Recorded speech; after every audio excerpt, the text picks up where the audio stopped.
Merhabalar Derin Universe sakinleri. Hepiniz hoş geldiniz efendim. Kapakta da göreceğiniz üzere daha yeni bitirdim Percy Jackson. İlk 3 bölüm inceleme videosuna hoş geldiniz.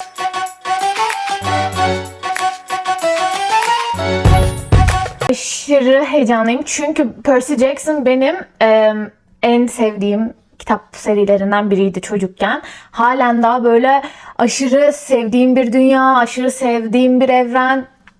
Yunan mitolojisiyle ilk ilgilenmemin ilk böyle gerçekten merak etmemin sebeplerinden biridir Percy Jackson. Bir de buradan Berna'yı çok öpüyorum ya. Onun sayesinde de Yunan mitolojisiyle ilgili Berna Ece Gündüz kanalında buraya koyuyorum. Kendisi bana konuk oldu diyen en tatlı konuğuydu ve çok tatlı bir arkadaş da edindim.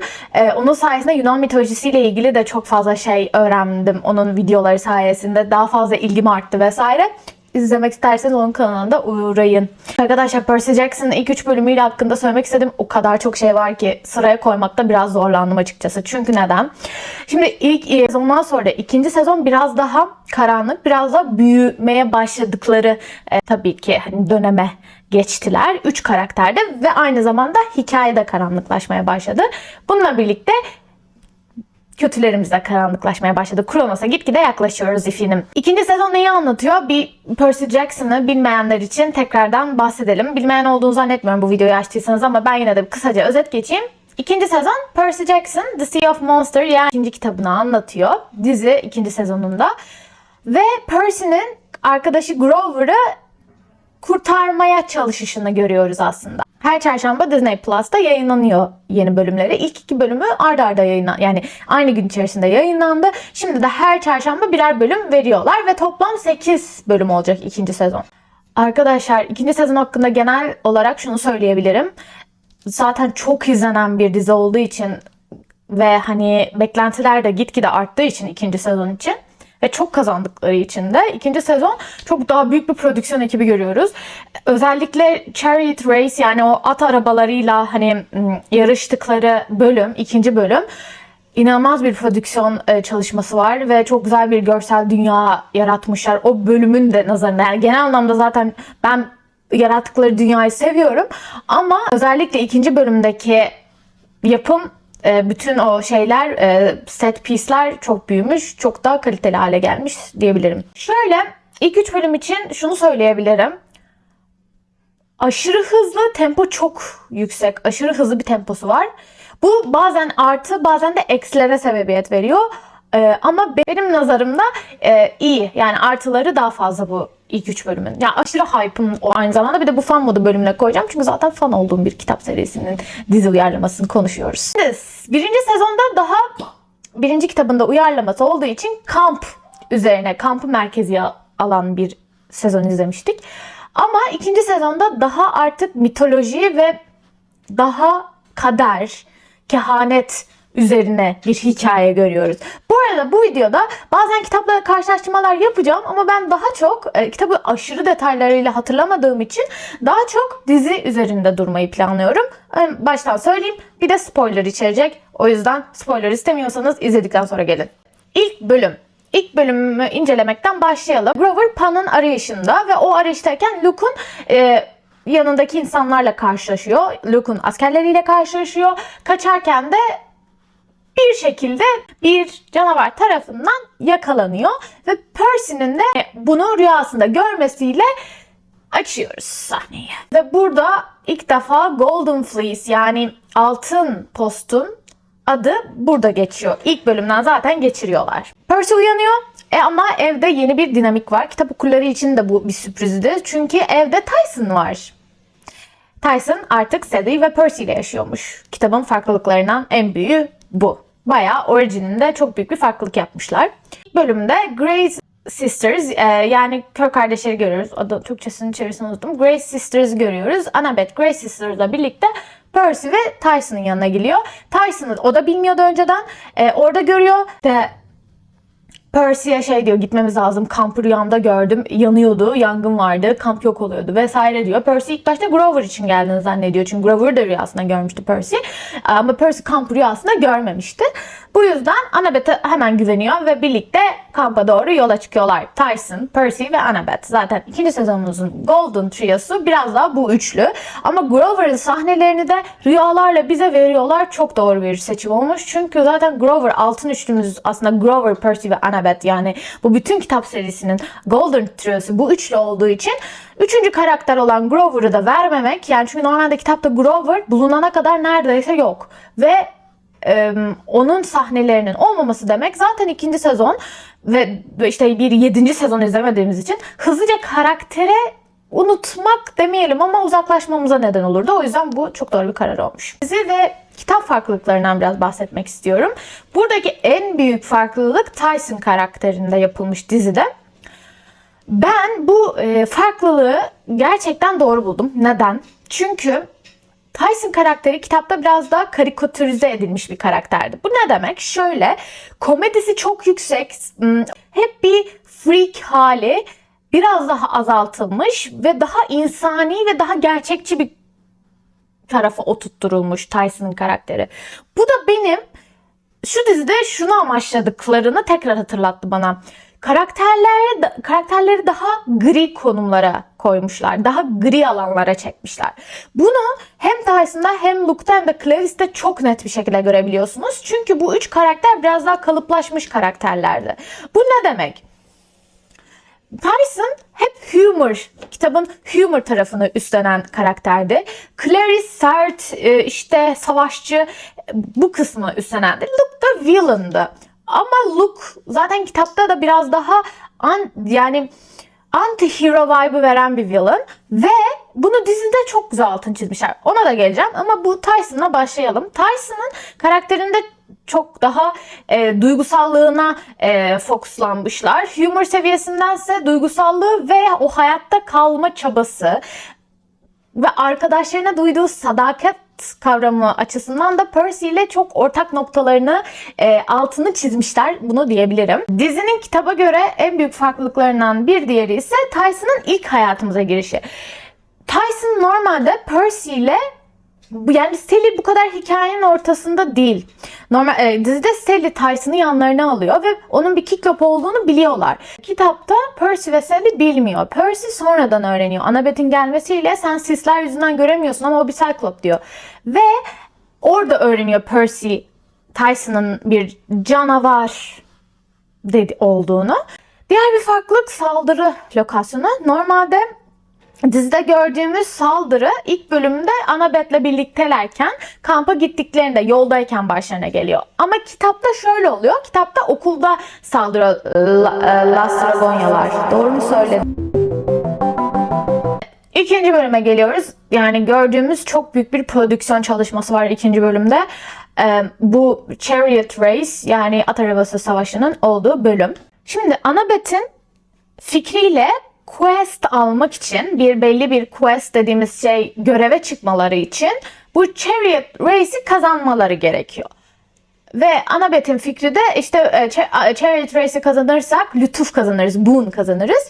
Favor, yani boon favor dediği de lütuf kazanırız ve bu sayede de göreve çıkma hakkı aynı zamanda göreve de çıkabiliriz planlıyor Annabeth. Ama bundan öncesinde Chiron'la konuşuyor ve Chiron'dan büyük kehanetle ilgili bir takım bilgiler ediniyor ve Percy ile gitmemesi gerektiğini o göreve öğreniyor ve Percy'ye bunu bile söylememesi gerektiğini söylüyor Chiron. Bu bölüm boyunca Tantalus'u da bu arada ikinci sezonda katılan karakterlerden biri de Tantalus.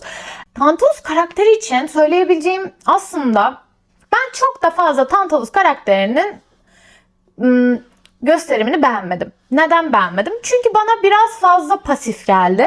Normalde yemek yememek olayı çok travmatik bir olay. Evet, anlıyorum. Şimdi Yunan mitolojisinde çok fazla karakter ve çok fazla travma ve çok fazla şok edici olay var.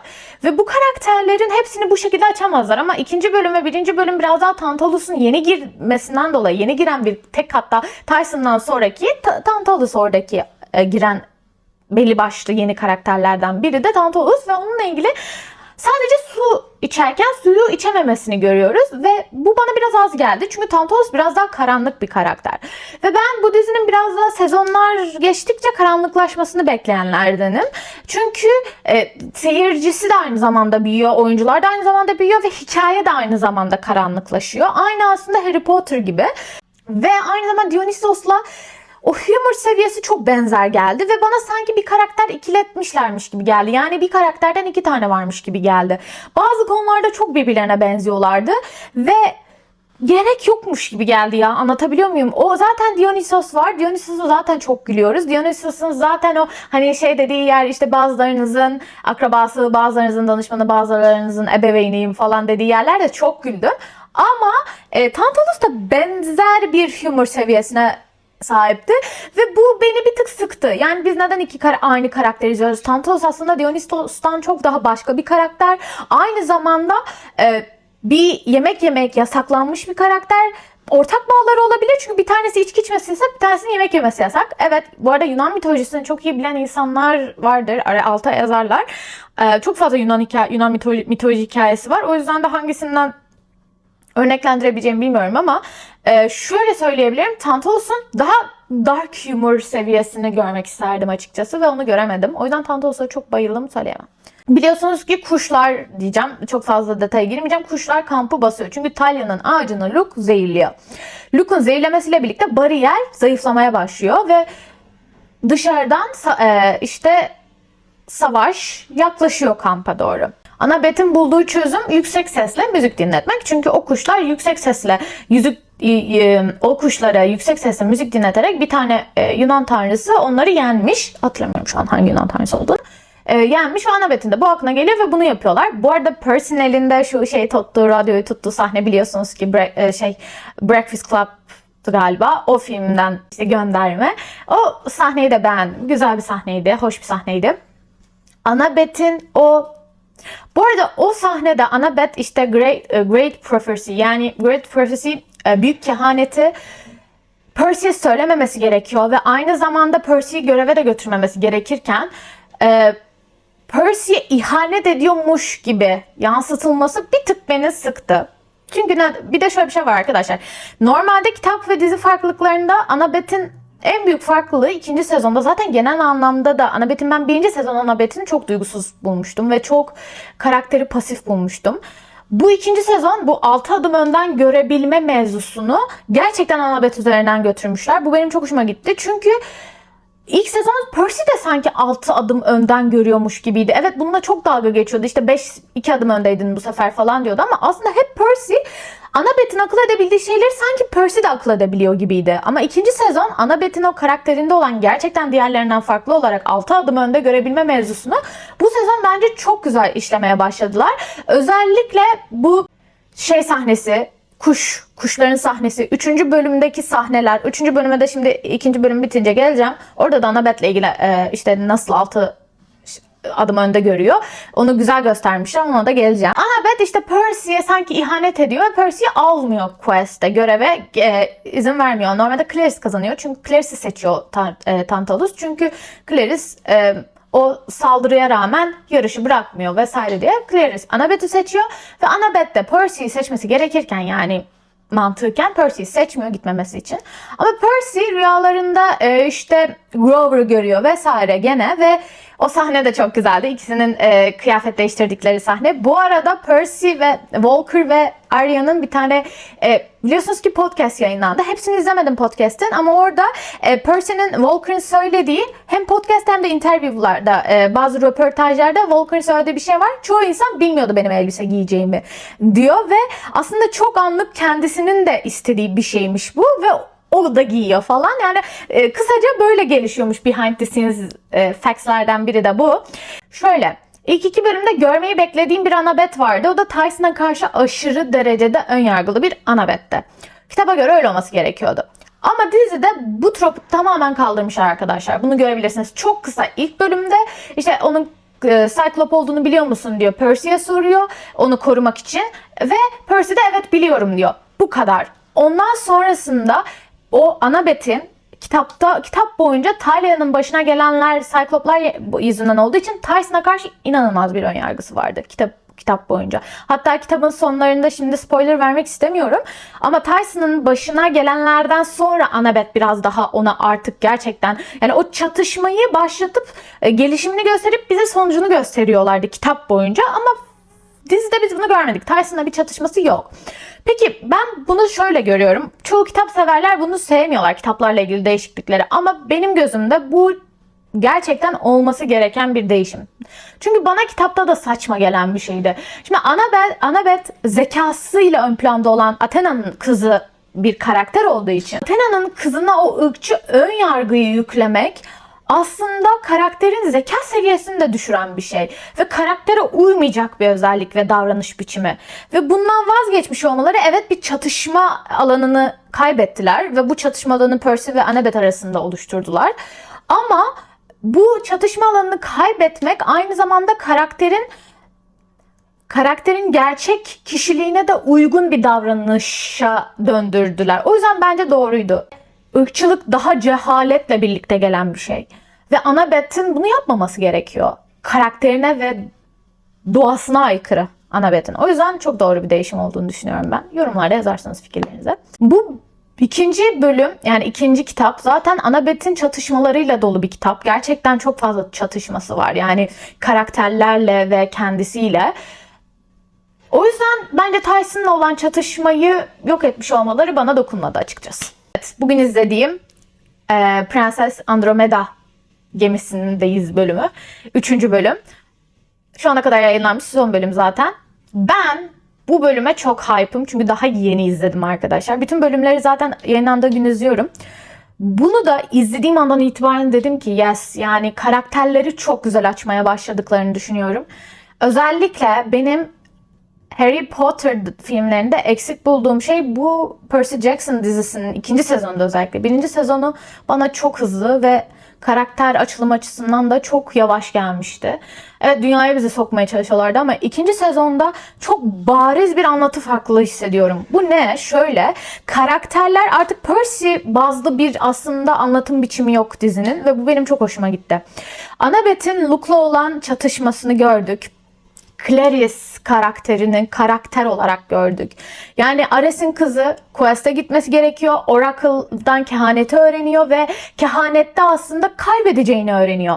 Ve kaybedeceğini öğrendikten sonra ilk yaptığı şey yanında görev arkadaşı olarak kimseyi seçmemesi. Kazanırsam da kaybedersem de kendim kaybederim diye düşünmesiyle aslında tek çıkıyor bu Quest'a. Aslında beklenmedik bir şey değil mi? Yani savaşçı bir kadın imajinesi gerçekten anlamaya başlamamızı isteyerek veriyor.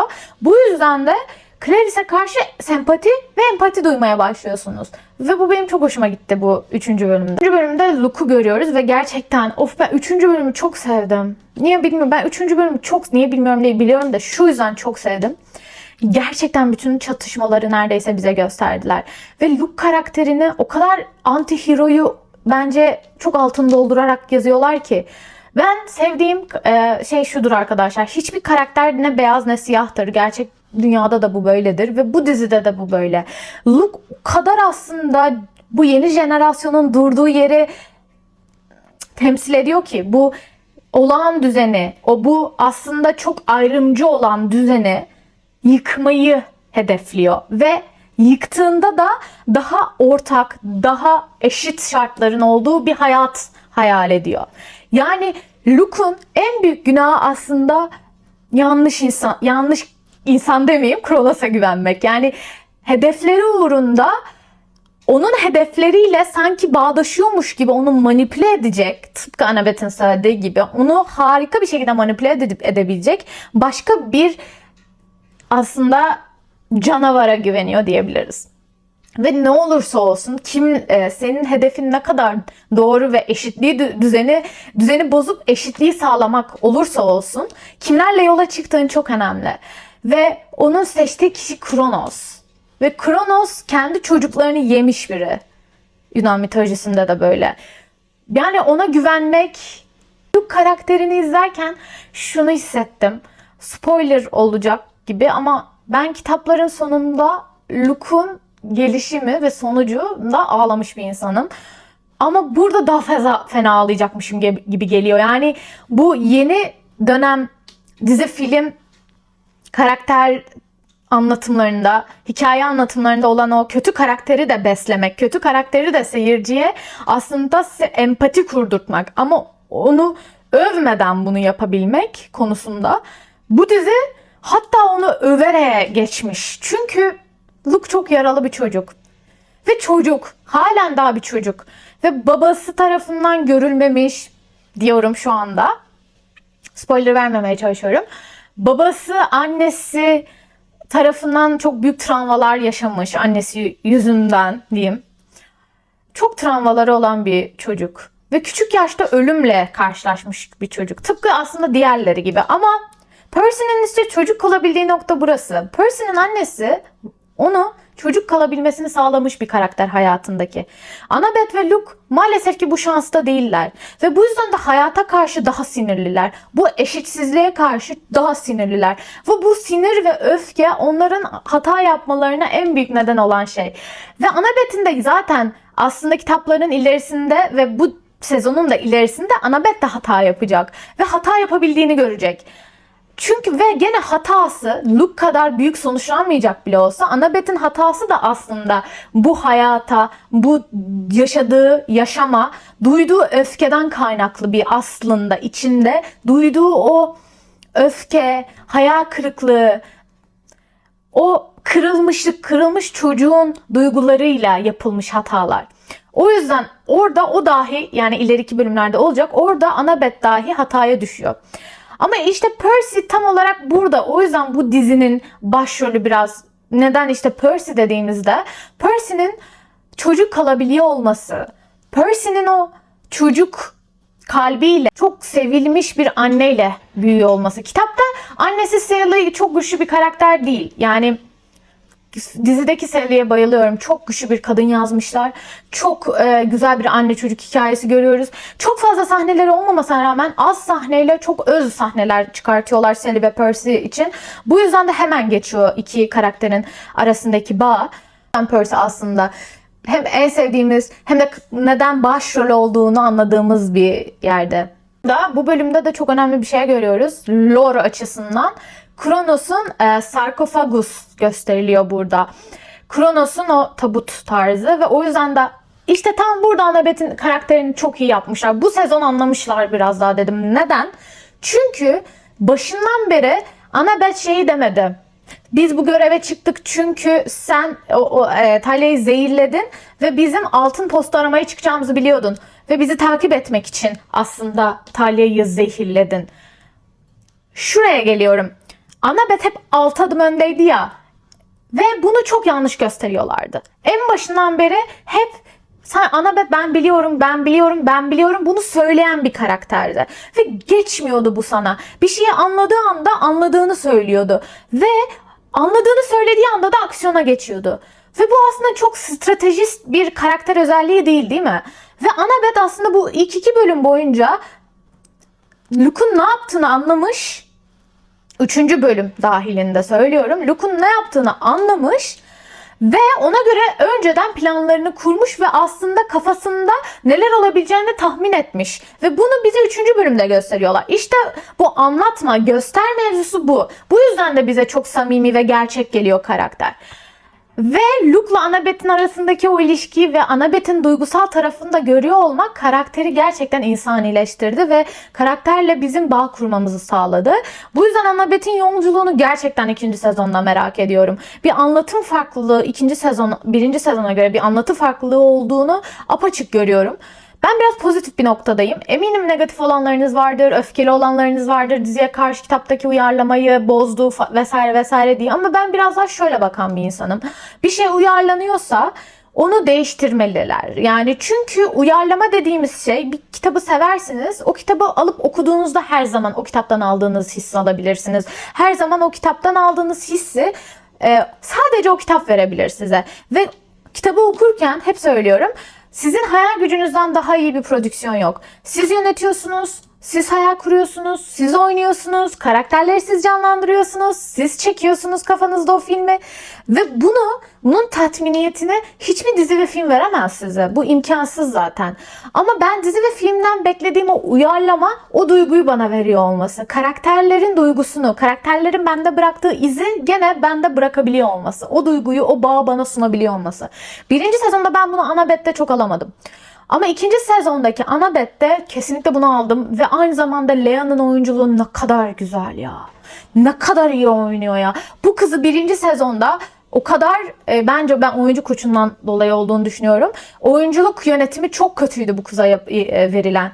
Bunu ikinci sezondaki Annabeth'te görüyorsunuz. Hem anlatısı değişmiş hikayenin hem de Annabeth'in oyunculuğu da bu anlatıyla birlikte değişiyor. Çünkü daha fazla rol, daha fazla duygu hissediyoruz biz karakterde.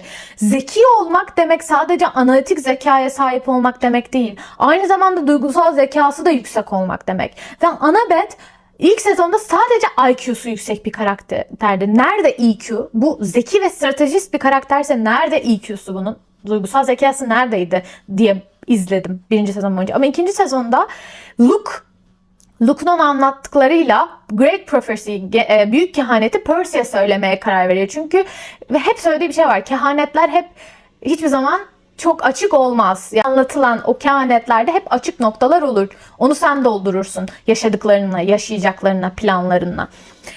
Ve bu dizinin bu bölümünde de sonunda Annabeth Percy'ye büyük kehaneti söylüyor. Ve büyük kehanet de şu: 16 yaşına geldiğinde en büyük 3 tanrıdan birinin çocuğu ya Olimpos'u kurtaracak ya da devirecek bir kararıyla. Kısaca bu, ama kendisi de bunu söylüyor. Chiron bana bütün her şeyi söylemedi ki diyor. Burada benim aklıma şöyle bir şey geldi. İlk başta izlerken dedim ki Annabeth ne kadar kolay Luke'a inandı. Çünkü Luke ona dedi ki sen Talia'yı tanımıyorsun. Ben 2 yıl Talia ile birlikteydim ve gördüm ki Talia da istemezdi. O Zeus'u sevmezdi. Olimposlular için ölmezdi. Hani bunu bilmiyorsun. Biz hepimiz yani Luke'un çıkış noktası şu çünkü. Anne babaları tarafından umursanmayacak bu çocuklar neden onlar için bir lütuf kazanmak zorunda ki? Neden onların gözünde ödül kazanmak zorunda? Bir savaş vermek zorunda ki? Bunun aslında bu idealle ortaya atılıyor Luke. Aslında baktığımızda ne kadar insani bir ideoloji ve ne kadar ahlaklı bir yerde duran bir ideoloji. Ve Annabeth de bunu düşündüğünde şunu diyor. Evet, aslında Luke doğru bir yerde yanlış ki hep insan diyorum Kronos'a. Yanlış kişiyle bu yola çıkmış. Yanlış kişinin manipülasyonuyla çıkmış ama doğru ideolojileri olan bir çocuk. Ve Annabeth de şunu düşünüyor.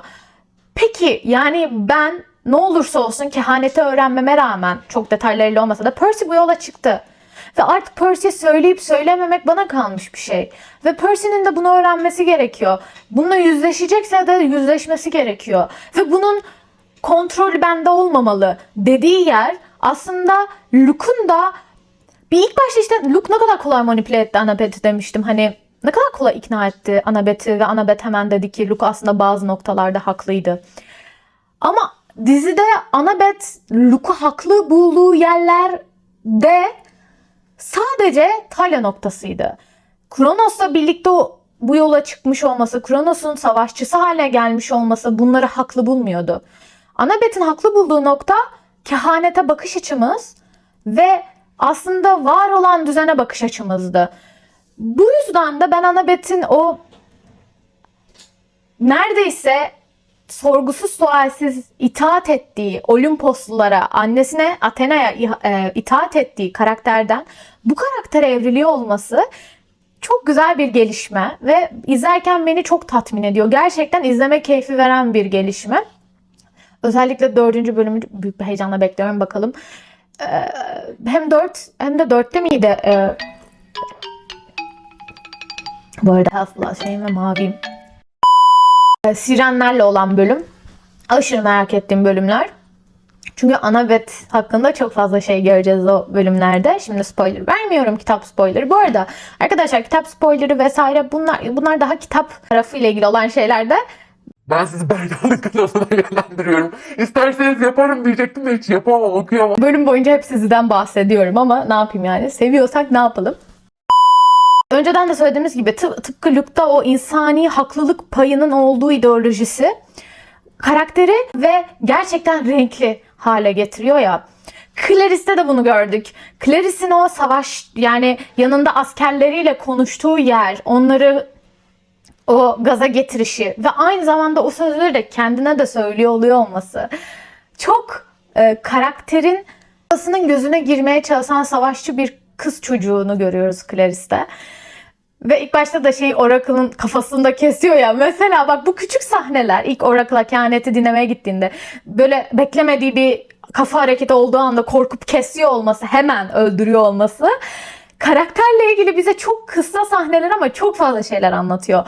Clarice'in o tam bir, ya bir de oyuncusu Diora. Ya ben bu dizideki bütün oyunculardan razıyım ya. Müthiş oynuyorlar. Çocukların kasları harika. Diora'u izlerken, yüzünü izlerken, mimiklerini izlerken o kadar etkileniyorum ki mimiklerinden ve duruşundan. Bu hisleri, mimikleriyle verişi bana çok samimi geliyor. O yüzden çok sevdim. Pazarlama stratejisine geçiyorum. Zaten çok da uzun bir video oldu ya bu. Neyse ama devam. Son bölümlere geliyoruz. Pazarlama stratejisi dizinin. Ben bu TikTok'ta da görmüşsünüzdür. TikTok, Instagram'da. Sosyal medyada Los Angeles billboardları var ve ahtapotun suya vuruşuyla sular fışkırıyor. Buraya da videosunu koyayım hatta. Bakın arkadaşlar, söylediğim pazarlama tam olarak bu. Hani olması gereken ve doğru pazarlama bu. Çünkü neden? Çünkü content, içerik dizinin içeriğiyle birebir. Su, taşma, kaos, değil mi? Yani ana teması, duygusu bu dizinin 2. sezonunun bu. Ve su, deniz. Ve siz bunu pazarlarken siz duyguyu pazarlamanız gerekiyor. Çünkü dizi film izleyenler duygudan etkilenir. O duyguyu, o diziyi, bölümü bitirdikten sonra sende bıraktığı duyguyla sonraki bölümü açar. Ve bu da seni sokakta yürürken bir anda bir duyguyla karşılaştırıyor. Bir duygu hissetmeni sağlıyor. Şaşırma olur, korkma olur, heyecanlanma olur, eğlence olur, fark etmeksizin seni bir duyguyla çarpıyor. Ve o duyguyla seni yakaladığı andan itibaren herkes o diziye, filme bir şans verdirtir ve açtırtır. Bu yüzden de çok doğru bir pazarlama stratejisi. Bunu Londra'da da yaptılar. Burada da işte Londra'ya geldiklerinde Londra köprüsünün işte ahtapotlar tarafından sarıldığı vesaire bu tip görseller paylaştılar. Büyük ihtimalle yani bunu zaten çok uzun bir zamandır bunlar, pazarlama stratejileri çok uzun süreler konuşuluyor, stratejiler, planlar konuşuluyor ama bütün ülkelerde yaptılar bunu. Hem ne demiştik? Aslında çok birbirleriyle uyumlu ve dünyayı açan, o dünyayı sana hissettiren bir pazarlama stratejisi kullandığın andan itibaren sen başarılı bir dizisindir. Başarılı bir dizi haline gelebilirsin. Kaliten görülebilir. Yeni gördüm. Walker'a bir Good Morning America diye bir program var. Orada Walker'a bir soru soruluyor fanlar tarafından. Fan kız şunu soruyor: bu canavarlarla bölümler, sahneler çekerken korkmadın mı diye soruyor. Çünkü fark ettiyseniz 2. sezon canavarların tasarımı inanılmaz iyi. Sirenlerin tasarımı falan, yani deniz kızlarının tasarımı harbiden korkunç. Yani bence gerçekten korkunç.